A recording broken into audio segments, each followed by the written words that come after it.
రాజగోపాల్ రెడ్డి గారు.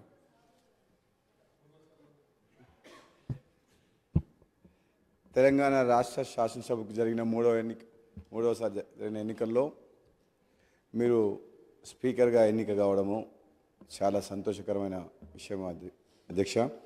నిజంగా చెప్పాలంటే మేము ఈసారి ప్రభుత్వం వచ్చిన తర్వాత మీరు ఒక పొజిషన్లో ఉంటారు అనుకున్నాం.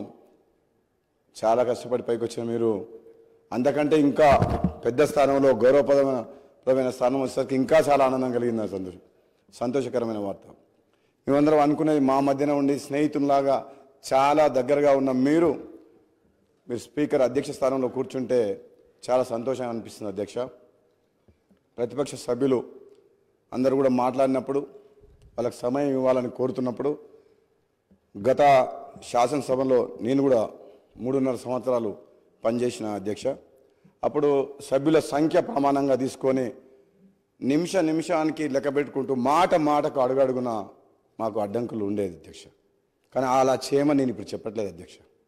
సంఖ్యాపరంగా కాకుండా ప్రజా సమస్యల మీద మాట్లాడేటప్పుడు ప్రతిపక్ష సభ్యులకు తగిన సమయం ఇవ్వాలని, అధికారపక్షమైన ప్రతిపక్షమైన ఈ తెలంగాణ రాష్ట్ర ప్రజలు ఎన్నో ఆశలతో తెలంగాణ రాష్ట్రం సాధించుకున్నారు కాబట్టి ఈ ప్రజాస్వామ్యాన్ని కాపాడే విధంగా ప్రశ్నించే గొంతుగా ప్రజల పక్షాన ప్రజాప్రతినిధులుగా ఎన్నికై ఈ సభకు వచ్చిన ప్రతి ఒక్కరికి కూడా వాళ్ళ సమస్యలు కానీ వాళ్ళ నియోజకవర్గ సమస్యలు కానీ తెలంగాణ రాష్ట్రంలో ఎన్నో ఆశలతో పెట్టుకున్న ప్రజల సమస్యలు కానీ మాట్లాడే అవకాశం మీరందరికీ కూడా కల్పిస్తారని చెప్పి కోరుకుంటూ, ఒక విధంగా చెప్పాలంటే గతంలో జరిగిన చేదు అనుభవాలను నేను చెప్పదలుచుకోలేదు. కానీ సభ్యులందరికీ కూడా అధికార పక్ష సభ్యుల పార్టీ తరఫున మేము మాటిస్తున్నాం.